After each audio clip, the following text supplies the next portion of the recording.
cy'isaha zitandatu n'iminota cumi MagaraTimesFM akaba ari umwanya kubuza amakuru tugiye gushikiriza nawe Bigirimana Armel ndakuramukije Armel ngenda kwifuriza ikaze ndakuramukije Diane turi ku igenekerezo rya 17 mu kakaro mwaka wa 2020 ndakuramukije namwe mwese muri kumutega amatwi y'ibigana vya MagaraTimesFM sabe ikaze makuru y'uno munsi ntihagizwe n'ingingo nkuru zikurikira. Abarundi barasabwa gukura amaboko mu mpuzu na cyane muri kino gihe cyo muci mu gukora ibikogwa byo kuvomerera indimo zabo hakonako akaba ari akamo gategwa na nyakubahwa umukuru w'igihugu cy'u Burundi. Umutambukanyi w'umukuru w'igihugu cy'u Burundi Angeline Ndayishimiye yarahaye umubonano ku munsi w'ejo usanze aserukiya ishirahamwe mpuzamakungu rijejwe igurirana ry'abantu hano mu Burundi. Mu ntumbero yo gukingira isi ndimwa hamwe n'ibidukikije abarundi turategwa kamo ko gutera ibiti byinshi hamwe no kureka gukoresha amasashe atabora. Mukanya nido ryano makuru mu binga bw'ivyuma ni ciza jari kabidufashamo. Kino muri sanze muri radio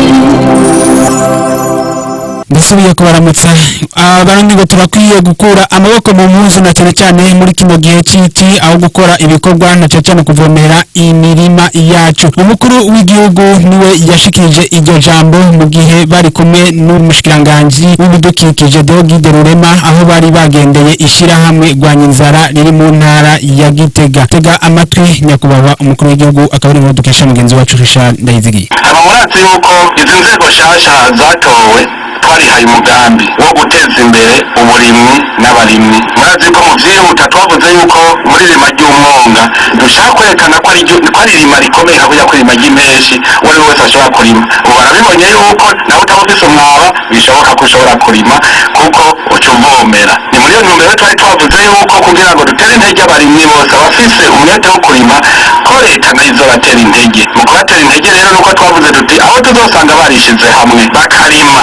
amakoperative bakarima bakavomera yuko leta nayo izoca ibatera intege mu kubaha imbuto n'ibitarizo. Mbere twakora amatuzi nuko umuntu wese ategerezwa gukora n'inyuma y'amasaha niho amasaha y'akazi k'abakozi ba leta n'abandi bakozi bo mu biro bisanzwe nabo bategerezwa kuja muhira berekanye ico bakoze. Kugororeza umenga mu migenzo y'ikirundi bavuga ko ari ukugororeza. None rero ndanezerewe cyane kubona n'aba bino bagororeza. Ese mu Burundi bwose twese twomenya ico ari cyo kugororeza. Hariho abaza kugororeza no kuja mu kabare urinze uvyita kugororeza uba ugiye gukora igikorwa gifise akamaro mu muryango. Ukwama rero tuzi twese yuko umuntu ariko arakora ntaruha ntavuga ngo nuko ariko umugoroba ngo ndaruha. Ikindi burya Imana yaduhaye ciza kandi ni impano ikomeye, yaduhaye umwanya wo gukora mutoyi ikiduha umwanya wo kuruhuka munini. Muga rero ingorane dufise twebwe abana b'abantu uwo mwanya mutoyi Imana yaduhaye wo gukora niwo duca dushaka kuruhukamo. None tuzogenda dutanga icegera c'ivyo twakoze ikihe mu gihe Imana ivyo yadutumye tutabikoze twagumye twiruhukiye.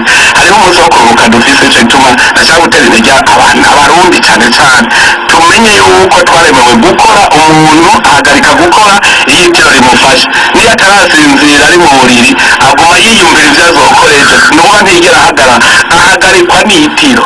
Umutambukanyi w'umukuru w'igihugu Angeline Ndayishimiye yarahaye umubonano serukira ishirahamwe mpuzamakungu rijejwe igurirana ry'abantu hano mu Burundi. Ivyo biyago bikaba vyabereye ku cicaro ca Fondation Mugiraneza risanzwe rirongoye n'umutambukanyi w'umukuru w'igihugu. Bakaba kandi baraganiriye ku bijanye n'ingwara iyo mu kigo ndetse akaba yarashoboye no kuvuga ku bijanye n'abigeme batwara inda z'indaro. Tumutega amatwi. Agerageje kuganira ku bitari bike basiguriye ibyo bajejwe na cyane cyane bambwiye ikibazo cy'abantu batitaweho cyane, abakenyezi bagendana indwara zo mu kigo baca barambwira naho bariko barabavurira baragerageza kumbwira ibibura kugira ngo bavugwe neza kandi babeho neza.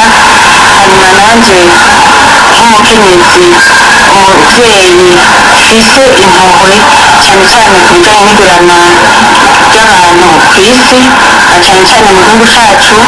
Ndababwira ibibazo bijyanye n'abigeme batwara inda bitari mu mategeko, na cyane cyane ababyeyi bapfira bariko baribaruka n'abana bagapfa. Imana ifashije tugerageza kwitwararika aho bose bafite izo ngorane z'indwara zo mu kigo, nk'uko kandi biserukira ishyirahamwe fondasiyo umugiraneza. Ndabasigurira ibitari bike fondasiyo umugiraneza imaze gukora. Ndababwira ko mu minsi mikeya hariho umwana yavutse afise imiturire, mwagerageje kumuzana ku ivuriro ryo mu Kirima. Imana iradufasha, barakata uwo mutwe utagira akamaro, kandi operasiyo yagenze neza. Uwo mwana ameze neza, ari kumwe n'umubyeyi wiwe, bariko baramwosa aronka neza. Hama ndagerageza ndabwira yuko nk'uko tuvuga tuti turi kumwe twese byose birashoboka, turavugana ko bobo nk'abamenyereye ibijyanye n'akazi kabo n'umwuga wabo, ko turi kumwe byose bizoshoboka, kandi n'Imana turi kumwe byose bizogenda neza. mu gisata cy'ibidukikije mu ntumbero yo gukingira isi ndima hamwe n'ibidukikije Abarundi dusabwa gutera ibiti byinshi hamwe no kwirinda gukoresha amasashe atabora. Ibyo bikaba byashikirijwe n'icegera cy'umukuru w'igihugu Prosper Bazombanza ko ejo ku munsi wa kane, aho hariko arahimbazwa umunsi mpuzamakungu wahariwe gukingira ibidukikije hamwe no kurwanya ubugaragwa n'uruzuba.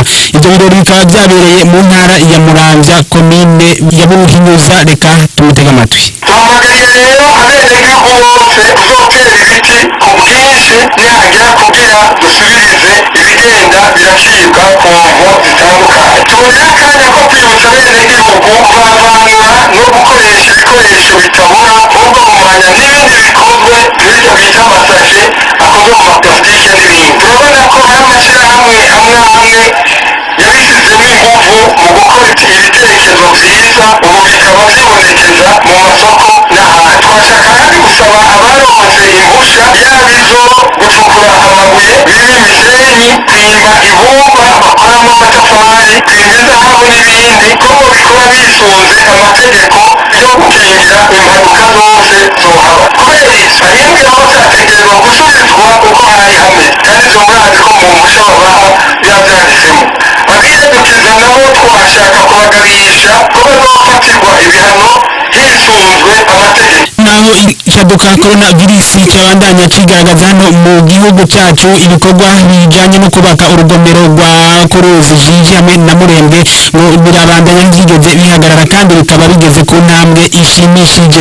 Ibyo bikaba byavuze n'umuyobozi mukuru w'ishyirahamwe Regidezo igihe yariko aragendera ibyo bibanza araba ibikorwa aho bigeze. Reka tumutega amatwi, akaba yavuye kuri mikoro ya mugenzi wacu Gasaba Jean Tofu.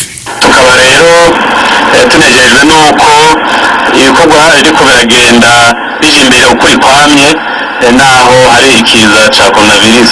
Uyu munsi ntakiracererwa, byose bizogenda nk'uko bitegekanijwe.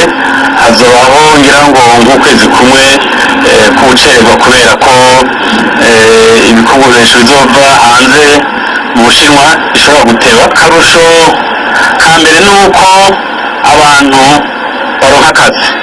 Hano hari abantu bagera ku 150 bamaze kuronka akazi, bigatuma nabo bashobora guteza imbere imiryango yabo. Ku gihugu naho no ku Barundi bose nuko tuzoronka umuyagankuba megawati 49.5, kandi umuyagankuba uvuye ku mazi, akaba ari umuyagankuba utonora ibidukikije, kandi ukaboneka ku giciro gitoyi. Kurusha hamwe Regidezo nuko umuyagankuba twimbura uzoca wiyongera, hanyuma abawukeneye ari abafise amahinguriro cyangwa abanyagihugu muri rusange bakaronka umuyagankuba.